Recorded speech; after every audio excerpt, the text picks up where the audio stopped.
for instance, the Agenda 21 standards that have been developed by the United Nations that are being I pushed around? believe these are developed by the federal government. It's the Environmental Protection Agency, which establishes the thresholds that are acceptable, and they're based on human health risks, I guess, is what I'm told, because ozone is known to cause problems, health problems, I guess, and Okay. some other lung respiratory things. Now, how does this plan work into the regional greenhouse gas initiative that expects the area to reduce its greenhouse gases by 30%? It doesn't at all, as far as I know, unless the state has something in their state improvement plan that, references Reggie. I don't know how it would, how our standards have anything to do with the greenhouse gas initiative. And we don't measure right now for any greenhouse gases, although I think we may start measuring for greenhouse gases if they have a transportation bill reauthorization coming up. It might be something that they're going to talk about at the federal level, but until that happens, we don't do anything with the greenhouse gases. I know you're the Stratford Regional Planning Commission, and you plan, Mm-hmm. and the DES and the state plans, Mm-hmm. and Brookfield plans. Who does? Yeah. What happens to all those plans? I mean, this is a question I'm going to keep asking because I've been doing this for long enough to see not much, a lot of talk. I think we spend a lot of money making plans, and unfortunately, not a lot of the recommendations in the plans, the visions, are movements. That's one of the downfalls. It's nice to have a plan when you're going to actually be making a move, but I don't know if we're balanced in that way as far as how much planning we're doing versus how much we're actually accomplishing. I do see the value in having some plans. To know where you're going once you decide you want to do something. I think a lot of times you decide you don't want to do anything, and that's the result of the plan, is you realize that this isn't going to work out very well. We work primarily, the MPO side of our organization works primarily with Department of Transportation and... That's MPO, is Metropolitan Planning Organization? Yes. Okay. And we do have a lot of plans in our organization, definitely. They're federally mandated. That's the majority of my job. That's one of my frustrations. I don't do enough, planning for implementation or to actually help people. I do a lot of writing documents. To answer to the feds who are... To answer to the feds, because they're looking for information. And we answer to the state then uses our information to give to the federal government, because our money is filtered through the state before it comes to us. The goal is to help the community and get the regional goals realized by the state, and to have the priorities in the regions be fulfilled. How efficient that is, I can't really speak to that. I wish it was a little more efficient, but we do get some stuff done. We definitely encourage plans. We help provide data so that the engineering, the research, the environmental impacts are all recognized beforehand before they do these projects, so they can make adjustments before they implement plans, or do mitigation for the environmental causes if they're going through a wetland or something. But at this point, I think we're about 30% of the projects are obligated for each year, or traditionally done. We're hoping to bring that number up quite a bit.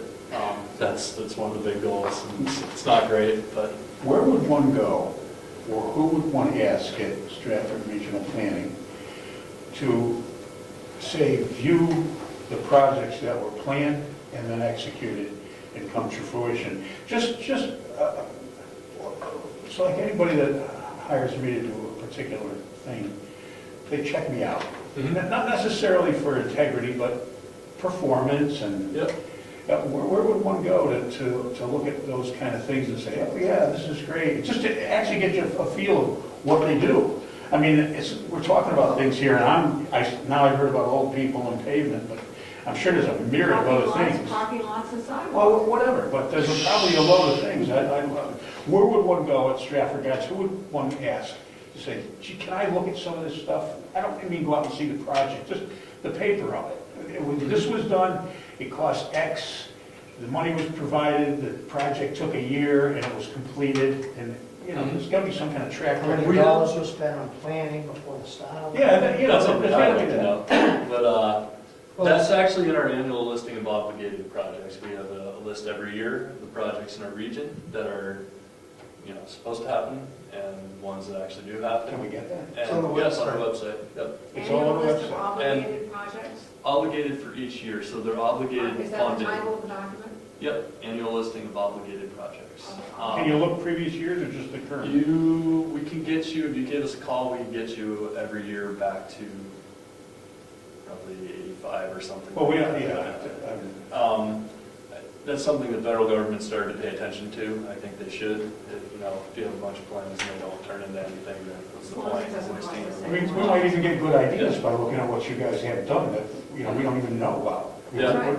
Absolutely. Give us some ideas. I think one of the things that the Regional Planning Commission did, you know, we're in the same building, we work together, but is the Moose Lake Conservation Area, I think was a Moose project. Mountain. Moose Mountain Conservation Area. That was a project that we worked pretty extensively on, in up here. One of the, not transportation related, I guess, but Yeah. types of things we.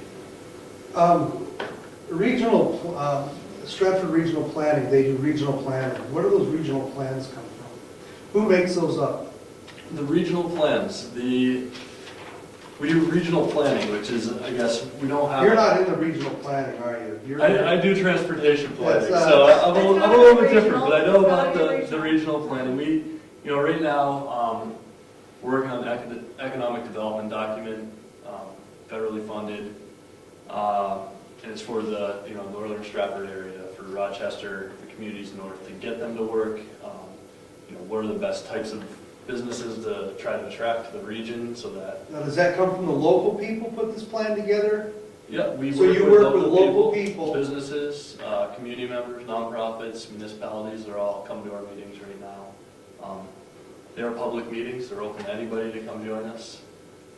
We actually look for, you know, it's hard to get people to participate. Well, So- we've been talking about planning, we've talked about the EPA, so I got an email today Mhm.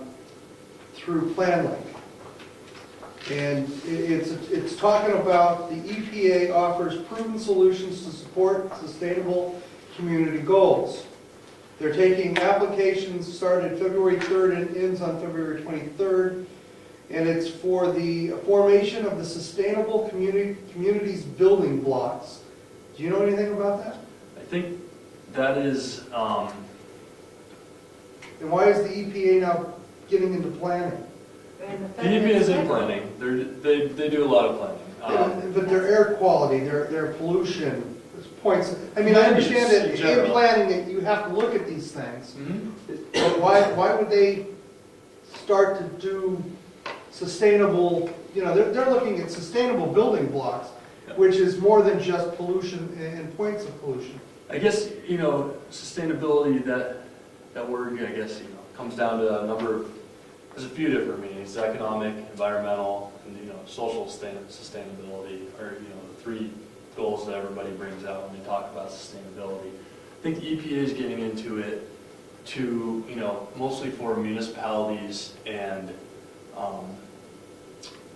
you know, homeowners, where they can, you know, putting together funding so that you can renovate your building so it's more energy efficient. So you're paying less in taxes to run the building, you're causing less pollution, and I think that's the intent of them being in sustainability as a business. Now, I don't know exactly what they're doing with sustainability, and Here, I can read it to you. It's all paperwork. Bear in mind, we're still only plus or minus 4%. That's huge fact, that seems to always. They explore the proven sustainability tools, including zoning code reviews, Mhm. walkability assessments, parking policy analysis, climate action planning, and commuter benefits. They're working with the Department of Housing and Urban Development and the Department of Transportation. These are all federal agencies. Mhm. But my question is the EPA was created to go after polluters. Yep.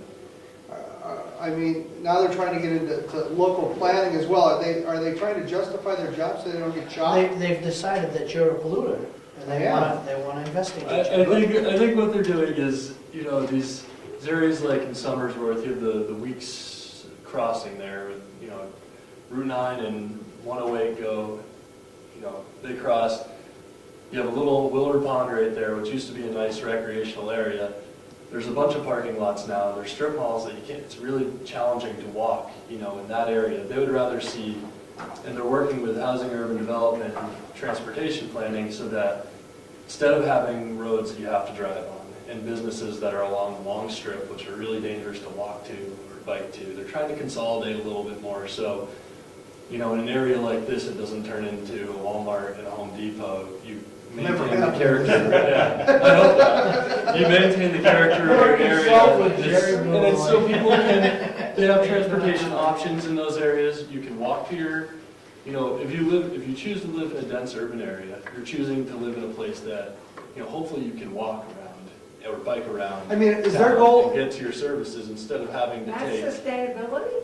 That's part of it. That's, it ends up costing a lot less money. Is their goal to make like mini communities within a community? Uh-huh. In some places, I guess, but I think it's more to prevent things like, sprawling urban development where you need 10 lanes going each direction and you can't get anywhere What and people are happens sitting in if traffic. the town wants? I guess they've been watching If California. they want it, they can, that Then they can do it, but they don't, they're not gonna need funding.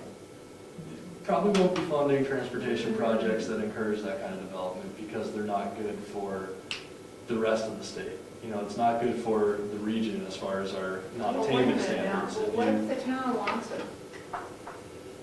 I think that they could negotiate in their own way. I don't know if that's, I don't know how that Can't process imagine. works. I can't imagine that we would support projects at a regional level because its impact, the town might want it, they might advocate for it, and they might get funding for it. It might end up happening. But as far as the rest of the region is concerned, our role would be to say that, I don't know if this is the best way that you can do this. Maybe we can achieve your goals in a different way. It doesn't need 6 lanes of traffic going each way and a bunch of people sitting at stoplights. And, it'd be hard for us, if this kind of traffic is going to end up impacting your next door neighbor, and they don't want it, then it's not really. So you're really not a regional planning organization, you're more a sustainability police. I don't know about that. Can I ask you a question? Yeah.